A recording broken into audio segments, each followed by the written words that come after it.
So what up, y'all? Welcome to another episode of the Brick Brother Podcast. Y'all see, man, things is really moving well. Things is really coming along, as it should. And I really feel like, bro, we really finna end this year off on a good one. And with that being said, we got the fight that we want. We got that Ian Garry fight, bro. You know what I'm saying? Like, bro, we finna show up and show out again.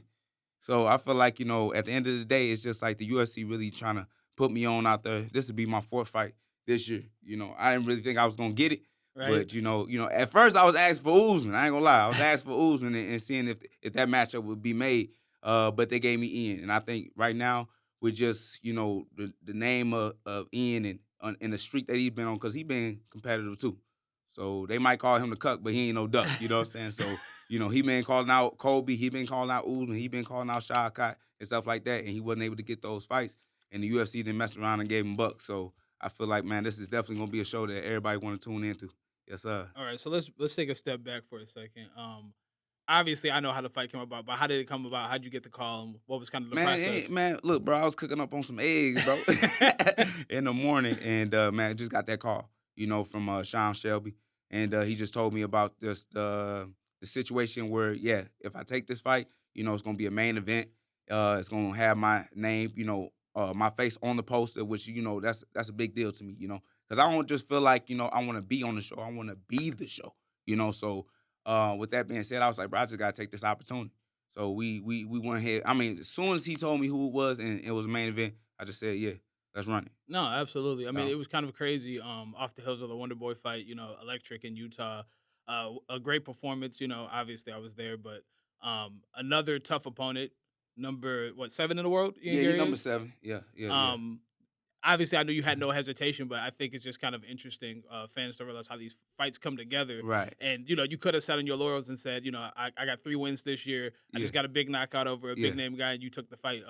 That's what I was most impressed about by this process. But as far as Ian Garry, too, the old clip plays where he's like, oh, why would I fight down the ranking? Right. You're not ranked. Okay. You were offered to fight a ranked guy. Okay. You said no. Okay, that's true. Right? Then you said, why don't you fight me? You're in this now, right? I gotta get a middle I'm name. fighting Okay. 8 in the world. Why would I look down when I'm going this way? Yeah. You should be calling me out Yeah. because I'm up there. Yeah, right. That's the right thing. That's the right But thing. why would I go backwards when I'm trying to be the best in the world? Because I got a That name. does not. I don't give a fuck if you got a name. Damn, If your ranking's not higher than mine, nothing to do You with it. want nothing to. Right. I'm up here, you're down here. Oh, well, I guess we on the same level now. So, I appreciate him taking the fight because I was a little surprised he was. I thought him and Sean Brady were probably Right, going to run right. it, or he was going to try to fill in for Right. Shavkat, Yeah. or not for Shavkat, for Bilal, Uh-huh. try to position that. But you end up getting this fight. Well, that's the thing.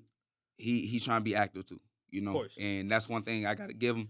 It's not that he wanted me, but at the end of the day, he knew that he had to stay active and that he had to really establish his name within the welterweight division. You got to fight, And it sucks that some of these guys that's up there in the tier in the top 5, where you got, Usman, you got Kobe, you got, a couple guys that, be ducking and dodging and or just hurt. No, for real. Like, No, I or get just you. hurt, I right? get you. It's just like, ain't nothing to eat out there. Yeah. So whenever the UFC offers you something, it's best believe you should take it because yet again we on a 4-fight winning streak right now, or well going to be. Actually, no, this is a 5-fight winning streak. Yeah.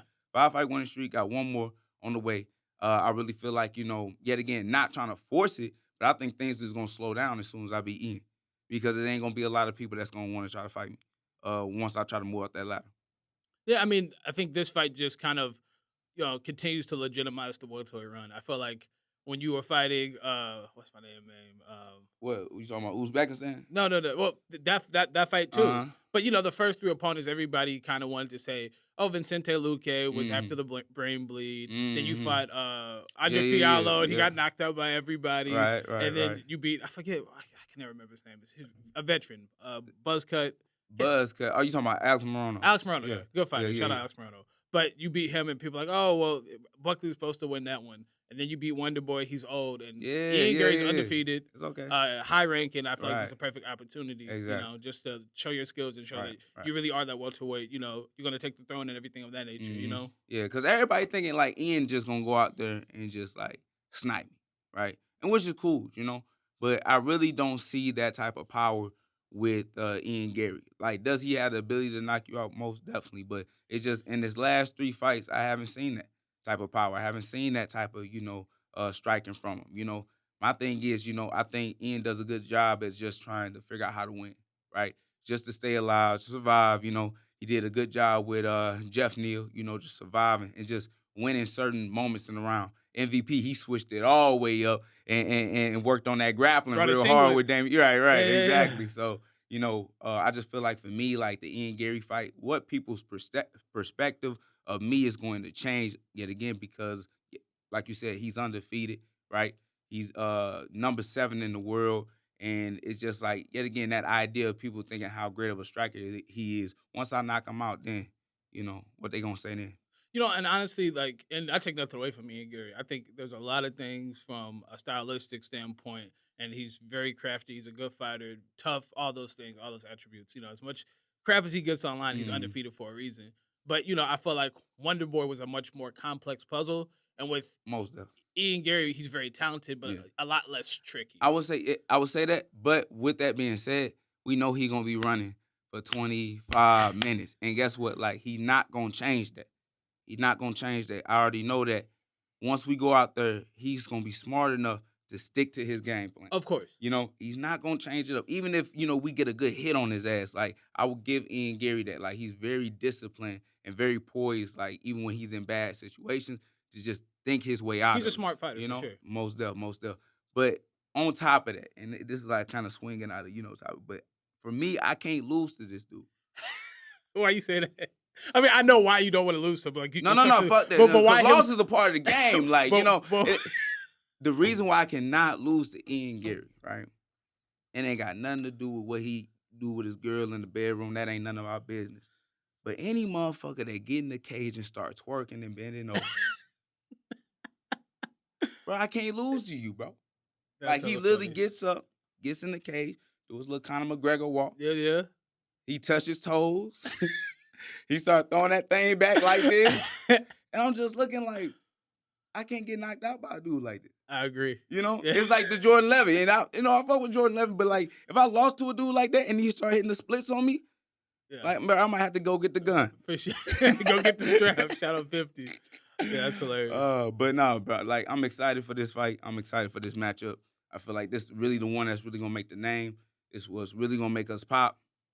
And, what? We got, 35 days until we show up and show out? Yeah, something like that. Short time.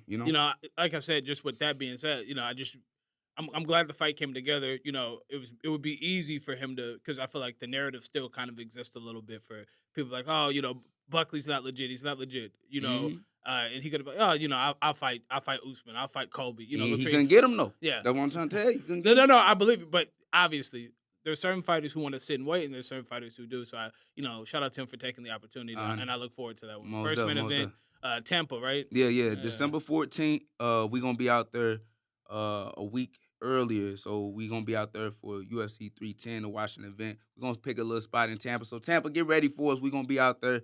Definitely gonna be doing like an open workout, meet and greet.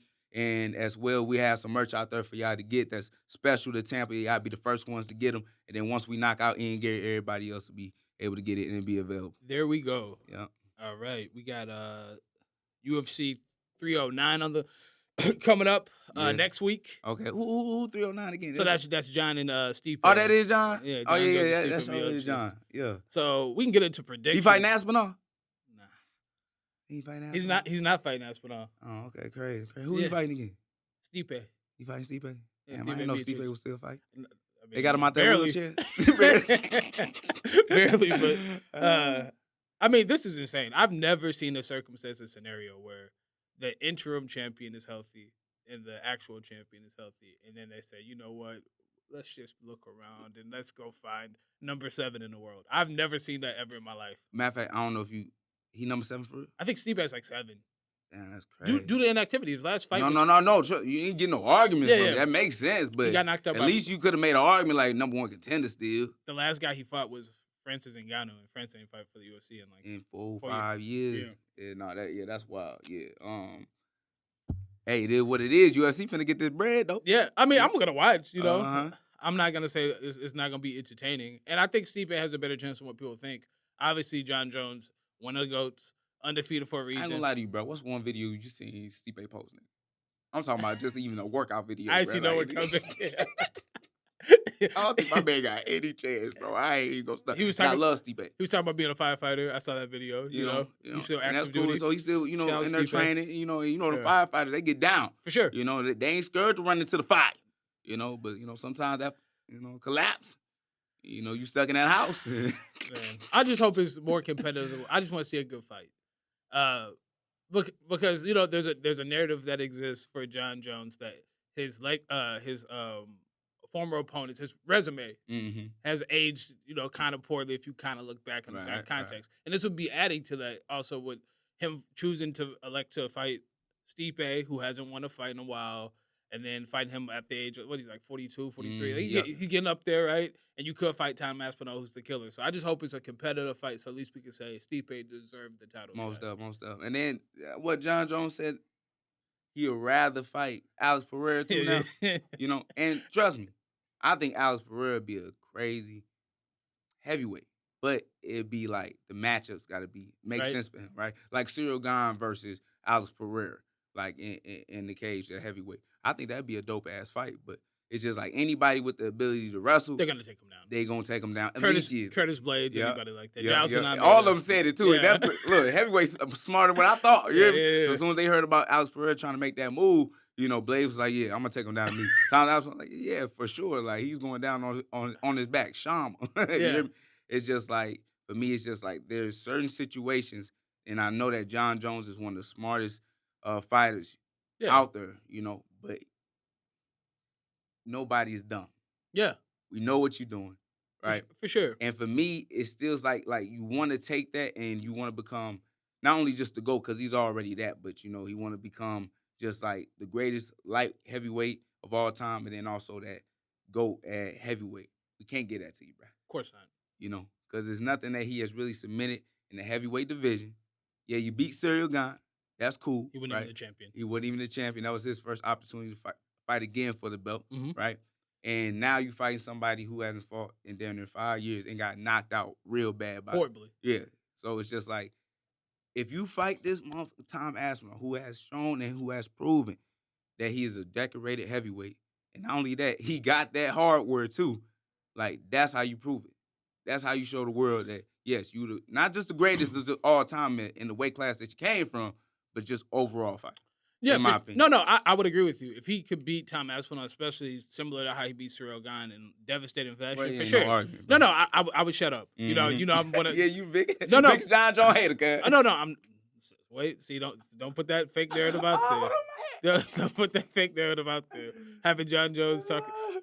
Look, I'm not a Jon Jones hater. I just see things how they are. Yeah. You being Cyril Gane for the heavyweight title, who lost a fight ago at the time to Francis Ngannou, does not make me say, this is amazing. This is the GOAT. If Francis Ngannou could take him down, I'm pretty sure Jon Jones could take him down. I wasn't surprised. I was surprised he tapped as quick as he did, but that didn't surprise me. If it was going to be a grappling match, I take Jon Jones 10 out of 10 times, 1,000 out of 1,000 times, or whatever.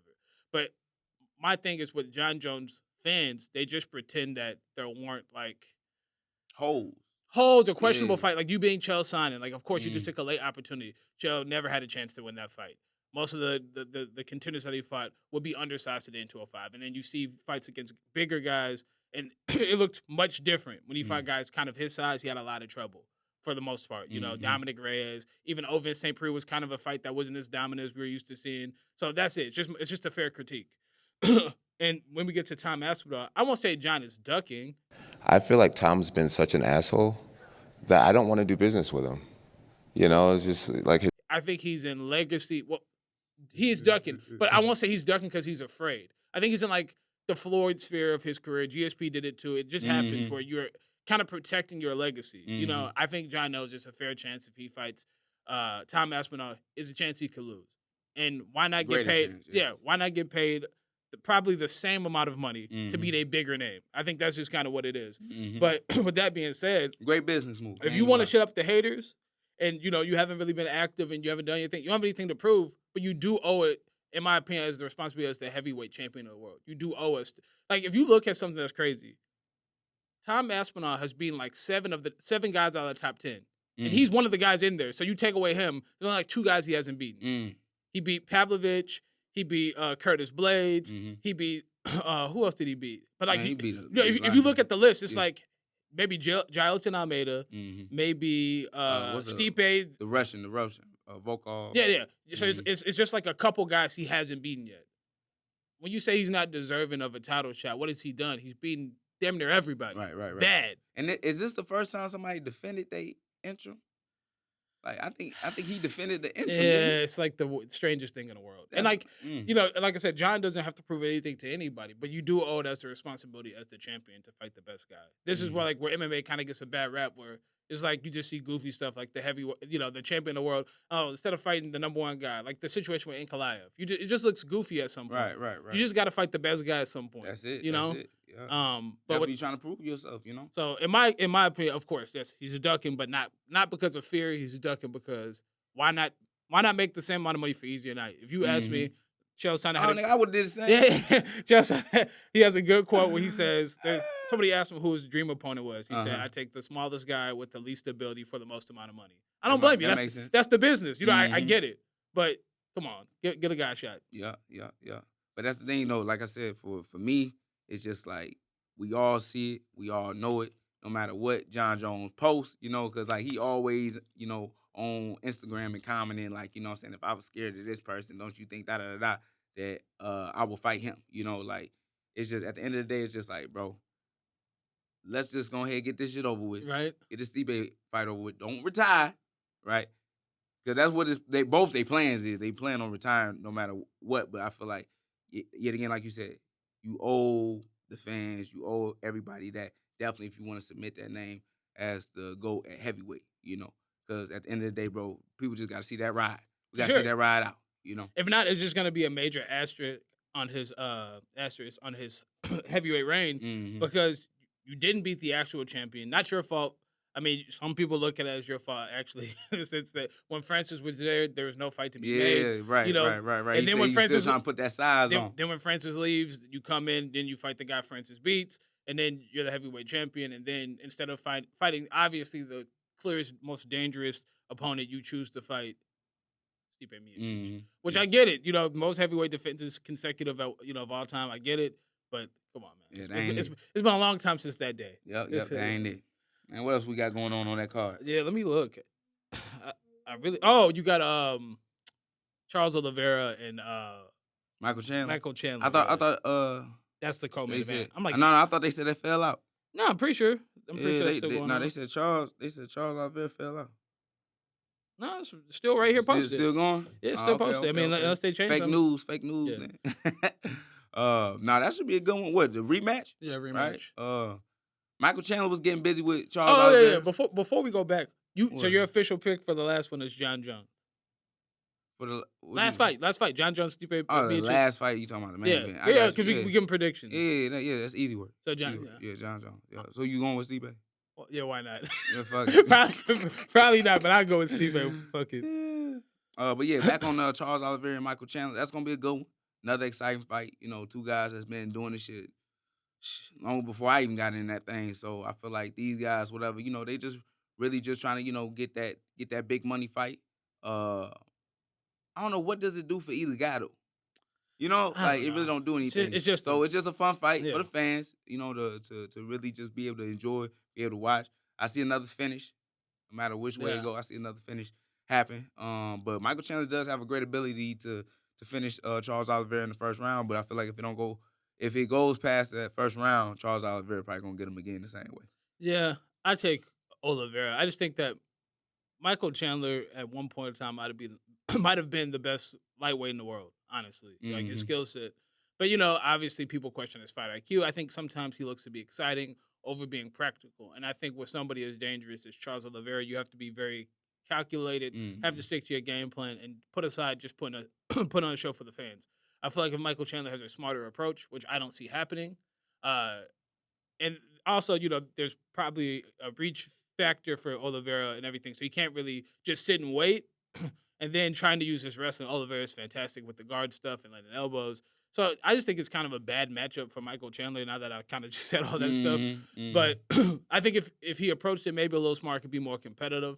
And I understand he cracked him in the first. Nah, fight. that's the brand, bro. He got to go all out. You know, he got to go all out until he get exhausted. I mean, because he be in the gym. I mean, working hard. I mean, he's a fantastic fighter. Yeah, Michael Chandler, freaking workouts like just with everything that he do from the calisthenics, from the plyo explosions and stuff like that, bro. Dude, hell of an athlete. So I know that if he land that one shot, it's gonna put you out. But yet again, it's just like, can you sustain that for the rounds, and can you keep that coming? Can you keep that moving? Because yet again, when they first fought, he dropped Charles Oliveira bad.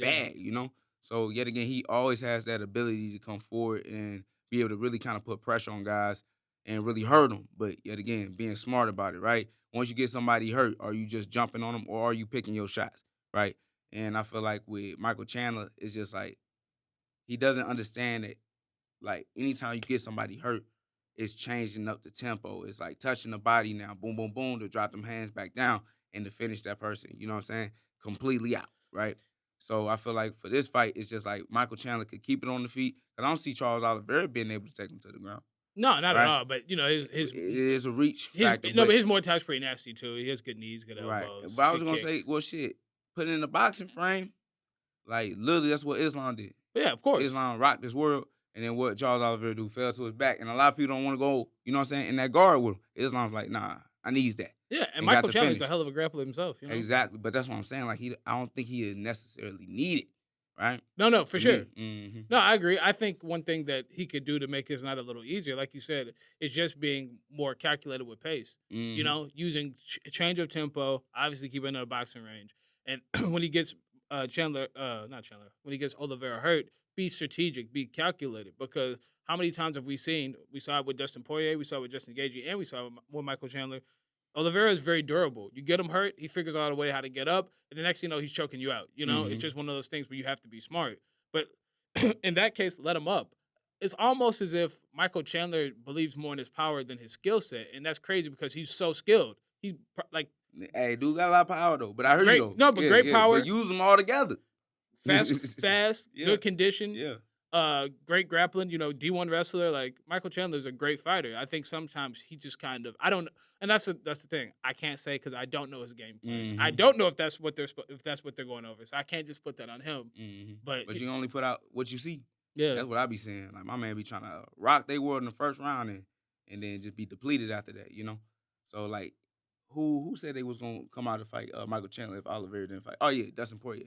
Like, I believe that fight would go the same way it went. If they fought again too, right? But I don't think. And the only reason why I say that is because Michael Chandler is just not gonna change it up. He gonna fight exactly fan favorite, Exactly. Who else we got on now? Let me take a look. We got Bo Nickal versus Paul Craig. Bo Nickal on up? Yeah, Bo Nickal. Okay. He moving on up versus Paul Craig. Yeah, that's a good little challenge.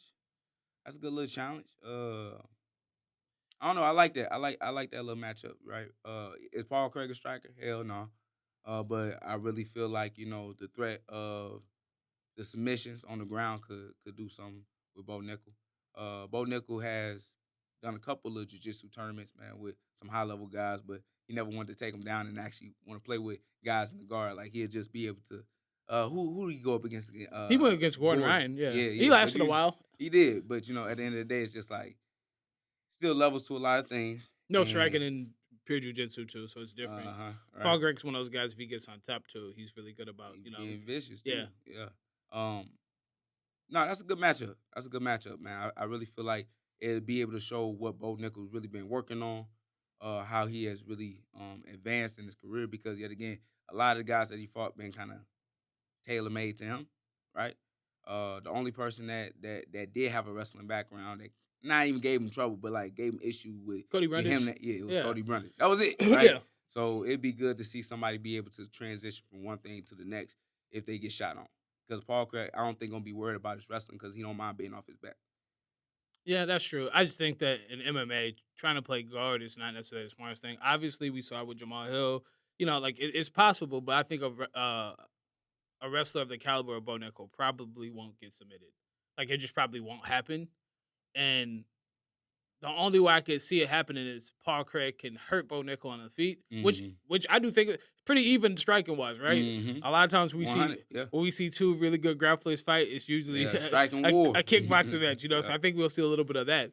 And Cody Brundage, not that he gave Bo Nickal a ton of trouble, but he was able to defend some takedowns. Yes, he was. He made Bo Nickal work for it for a little bit, Tossed his ass. right? Something that we hadn't seen. So I think Paul Craig is obviously going to be his toughest test. Yep. I still think Bo Nickal is probably going to win. I think I don't give Paul Craig like 0% chance or anything like that.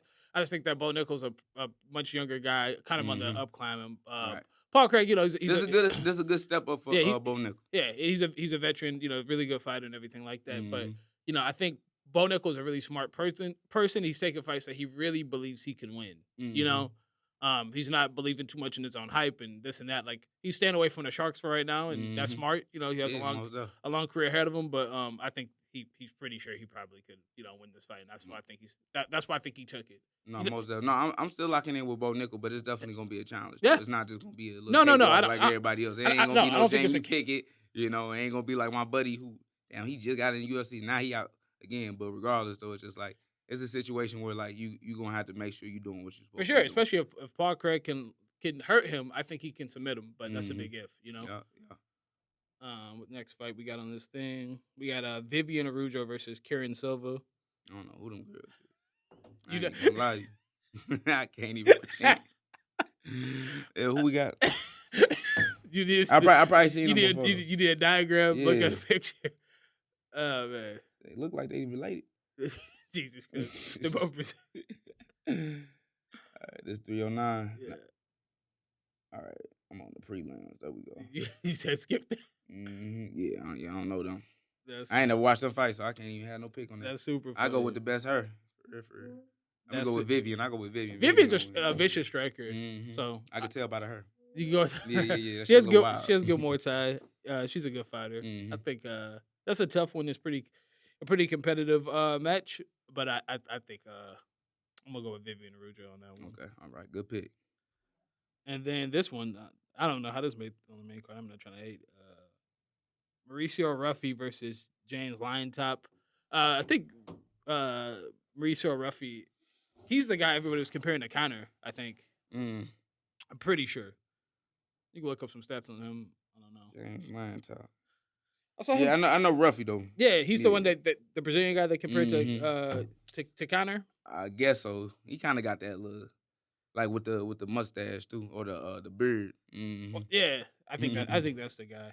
A lot of people were. Yeah, he knocked out Jay Malarkey, and Jay Malarkey's a real good striker. Good as they come. Seems to get knocked out a lot, but a real good striker.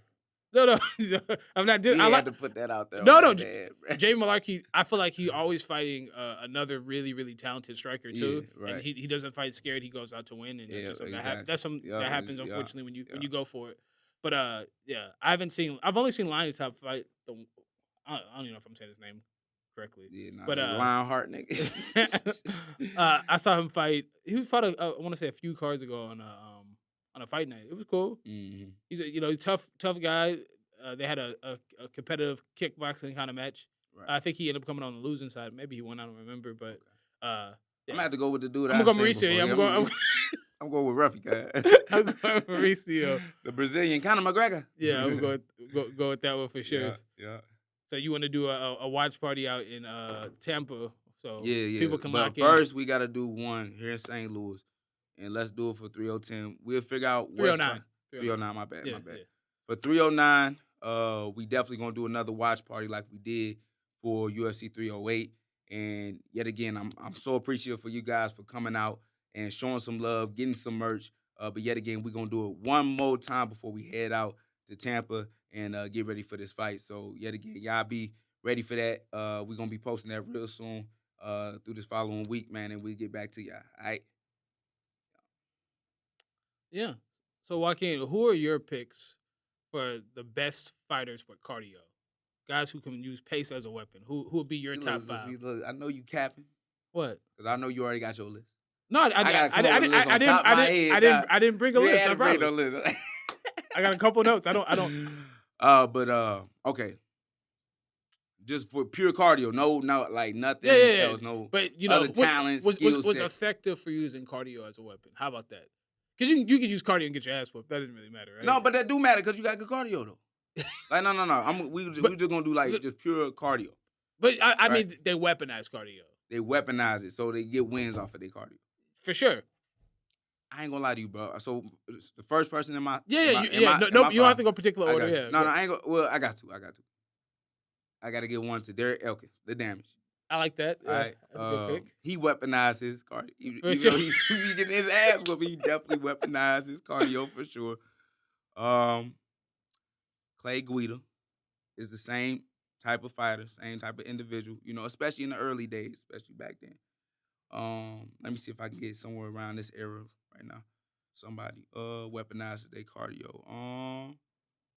Who was the last one? Ooh, well, nah. They big boys. So Fluffy did one dude dirty. Oh no, Anthony Hernandez uses cardio. That's how he beat what's his name? Super talented dude. Yeah, Brazilian. I'm trying to remember too. I can't think of his name. But he got his ass whooped though. Yeah, it was rough for him. Yeah, but nah, I've talked about how like Fluffy, get him out of there because he don't want to be there no more. So all right, I'm gonna give Fluffy that one. So I got two more, right? Yep. I feel like I need a good one. Cardio.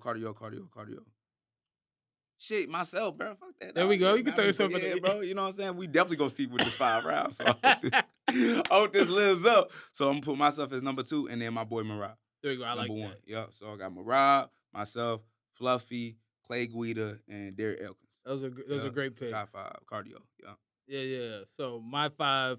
I'm gonna go with Cain Velasquez at the 5 spot, a heavyweight. You know, literally they call him Cardio Cain. Yeah. Weaponize cardio against every heavyweight. Put that pace on him and get him out of there. Now you went in order, so you put a lot of pressure on me.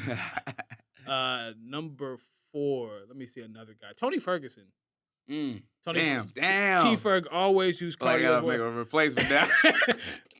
I've never seen Tony tired. I've seen him get beat. Cardio is never an issue. If you look at the Kevin Lee fight, that's the perfect example of just using your cardio and your pace and sticking to your guns and finding a way to get a finish. Yep. Number 3, we'll go with Habib. Habib can shoot 60 times in one fight. The only guy nonstop. I've never seen anybody be able to do that as well as him, and just continue to push forward, keep going. Number 2, I'll go with Merab Dvalishvili. Literally never gets tired.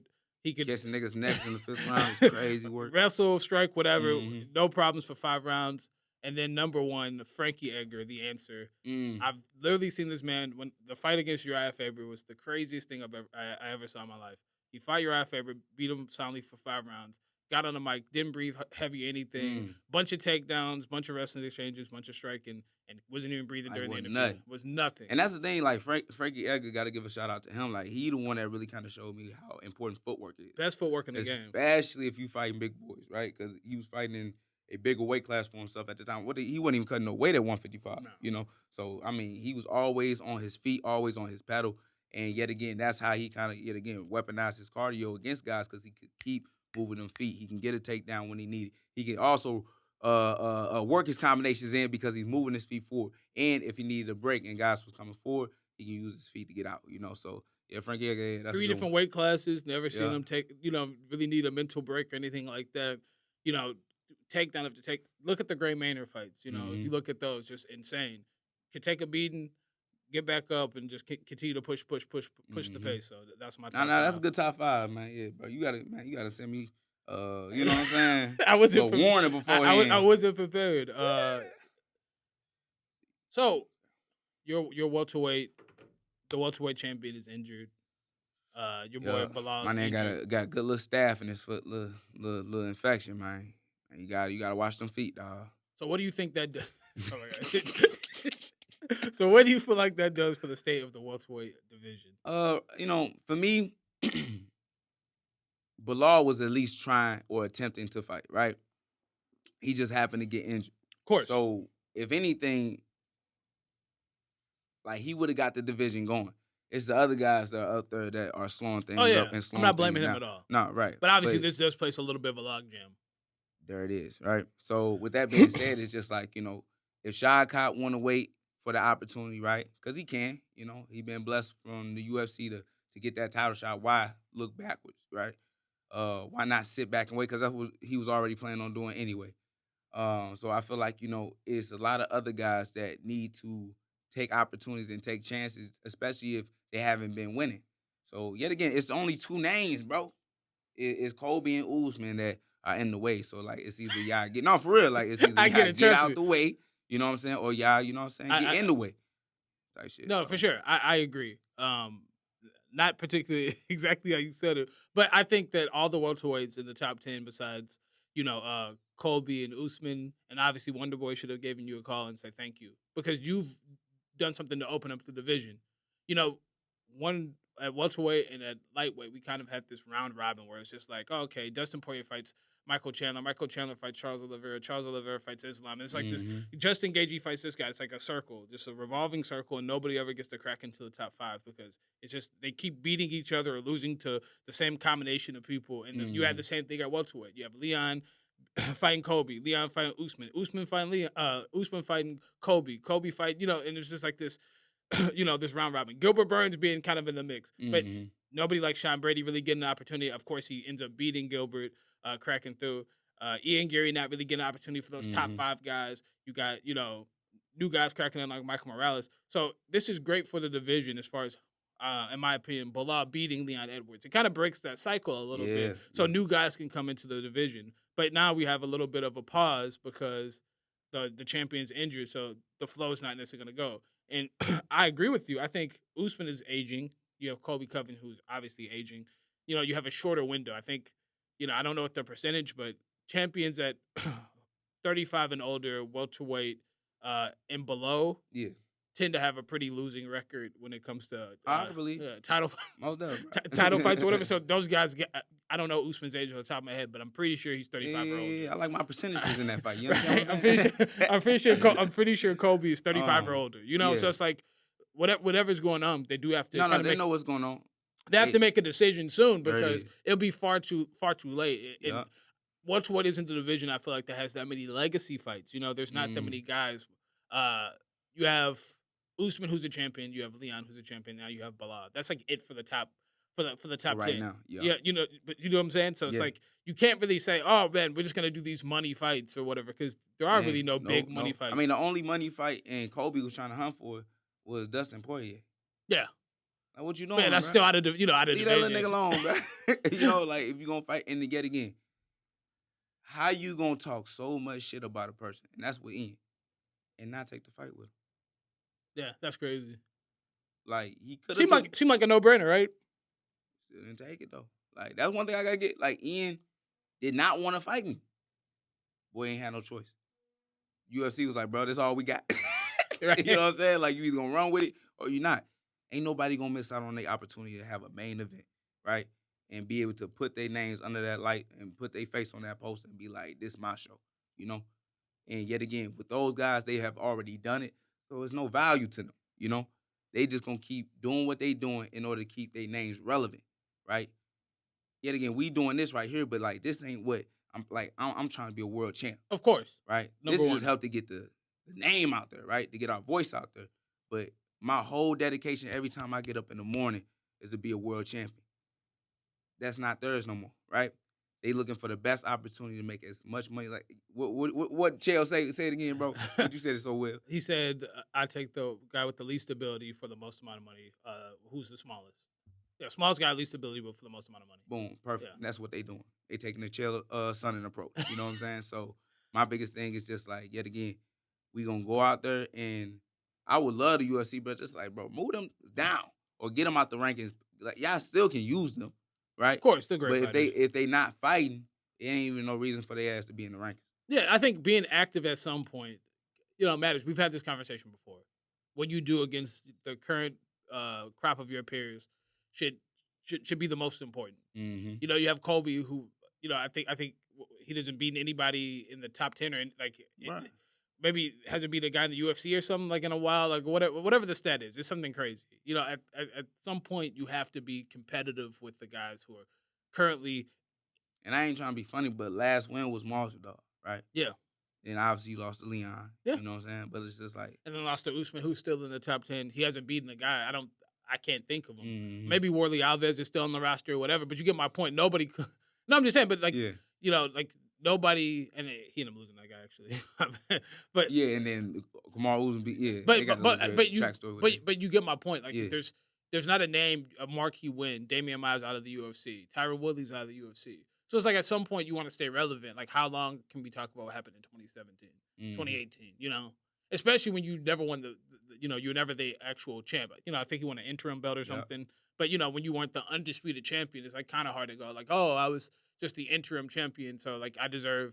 Like I think he should mix it up with, you know, if he could Shavkat, if he could Ian Garry, you know, obviously it's not going to happen now, or Michael Morales. The only reason I say that because if you could be the hungry killer, you show that you're still the cream of the crop and that you deserve those fights against Bilal Muhammad or Leon Edwards. You know, I don't feel like they can rest on their laurels because what have you done lately? This is, you know, a recency bias sort of business, you know?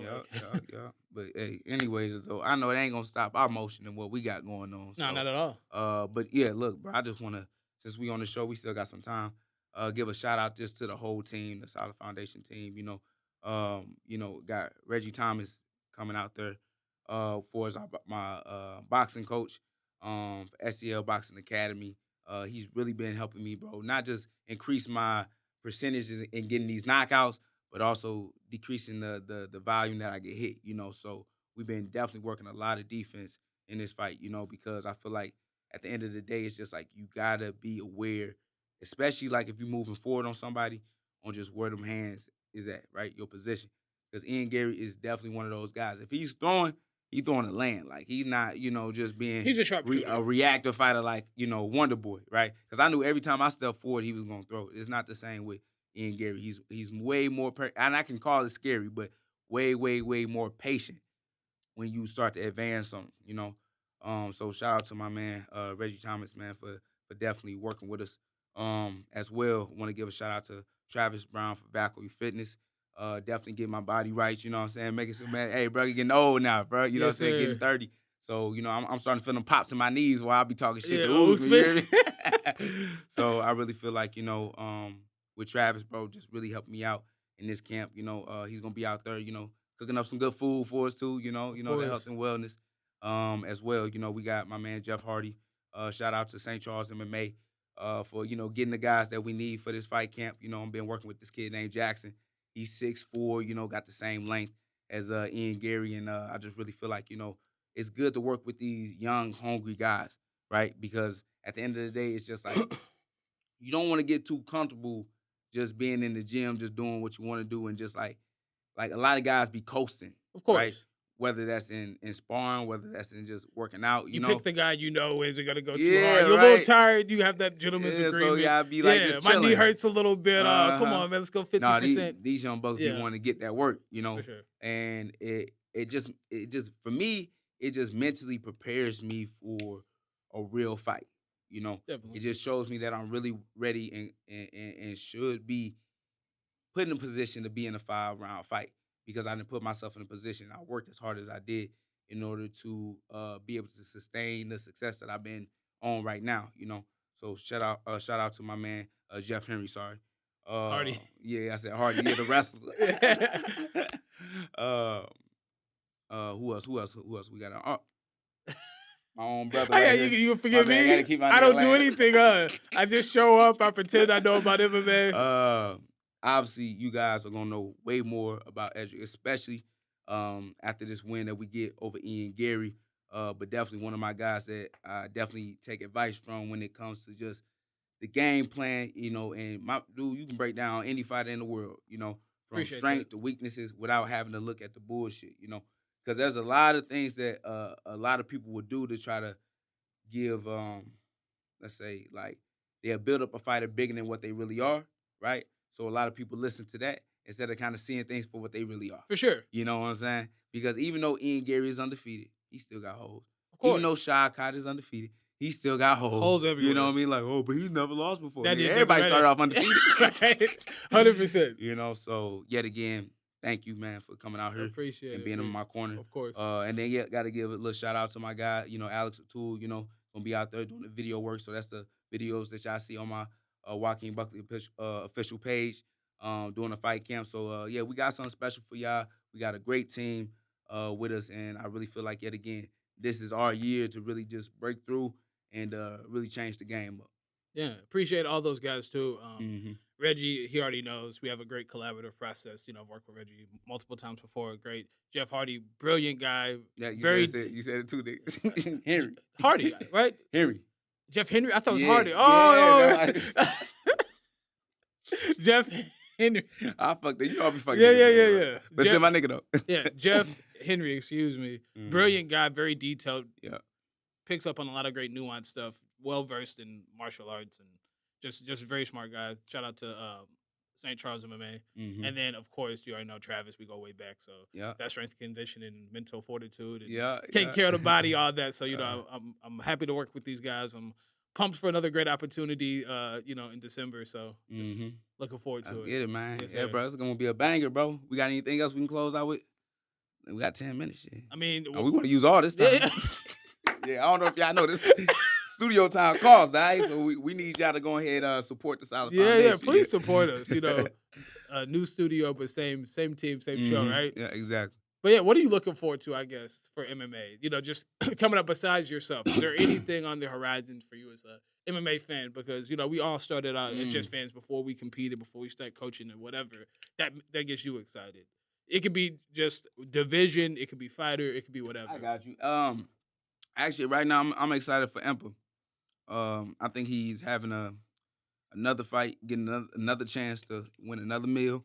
Right? Shout out Impa. Hey man, he been killing the awesome. game, bro. I mean, I'm talking about he been working them boys like crazy over there in PFL.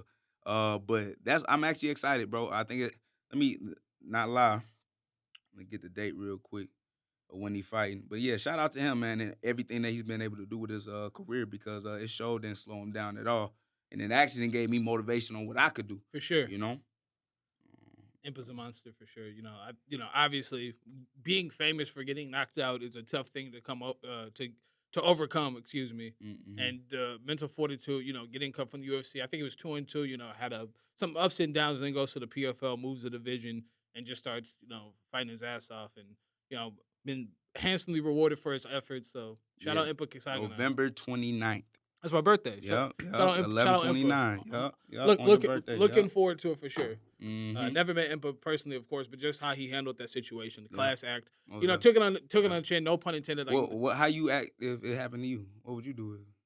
A lot of people that would ruin them. No. I'm just talking about like you personally though. I ain't talking about like how would I take it? Yeah, how would you take it? I'm just curious. Come on, he's the most memed fighter probably in the history of, you know, like I've seen so many different edits. That'd be pretty tough. I don't know. Was that his first UFC fight or second? That was his second. Second. That was my second. His second. Yeah. So like that being your second UFC fight, and then just becoming a meme, Kanye making a song, like it's just that was a lot. I'm just curious because like I know you, like, so how would you react? I would have to fight you again. I would have to fight you in the parking lot. And I'm glad you said. I really feel like in the future, me and Impa is definitely gonna run it back one day. I really feel like you know what I mean. We definitely in a situation where yet again we still young in this sport, you know. And there's a lot of opportunities, a lot of great chances for guys to either get re-signed with the UFC or move on from the UFC. And I feel like we'd be able to meet up one day. You know what I'm saying? And that'd be a crazy-ass fight. Well, I'm already knowing. He's not the same fighter he was. You gonna move up, he gonna come back down. Damn, that's that good. He 205. Yeah, he's a 205. It was probably meet in the middle, 185. We meet in the middle. When you first fought at? Yeah, that's funny. That's funny. Yeah, that's awesome. Yeah, I'm excited for my man, though. Yeah. Hope he get it. Yeah, I guess for myself, answering my question, it's just, I think new blood being in these divisions and things kind of breaking up. I would love to see Islam fight, what's my guy name? Armin Sarukian. I'd love to see that fight happen. I'd like to see. Now, that's booked, though, right? I believe so, but I'm not sure. Armin had the situation with the suspension or whatever. Right. I think he cleared. I think that is actually moving. Topuria being Holloway, even though I'm a huge Max Holloway fan, it just breaks up the same guy. Like we saw Volk and Holloway fight so many times, and Max Holloway, it just opens up for new challengers. Maybe I'm bad with names. Nah, you good. You good. He's a cardio monster. Oh, Mozart. Evoy. Yeah, and like, he fighting Jermaine again, yeah. right? Yeah, but you know, a potential matchup with them or something. Aljamain cracked through. But I'm just saying, like, it opens up, you know, for new blood to happen. I got you. You know, just as an MMA fan, it's great seeing your favorite fighters, you know, have, you know, those positions to be like, you know, top 3 in the world and just keep fighting each other. But it's like, at some point, for me as a fan, I do want to see the young guy crack through. DC talked about, giving guys an opportunity. I think that sometimes in this business, some of the veterans forget that the only way you made your name is by somebody giving you that opportunity. Exactly. And it just doesn't happen as much as I like to see. And I won't say it's ducking. I understand it's strategic. It's a business. But just as a fan, when this Stipe and Jon Jones situation over, I will be ecstatic. Right. Those are great guys. They're legends, champions who've done more, and more than I could fathom. And I couldn't even say just as a fan because I'm a fighter too, right?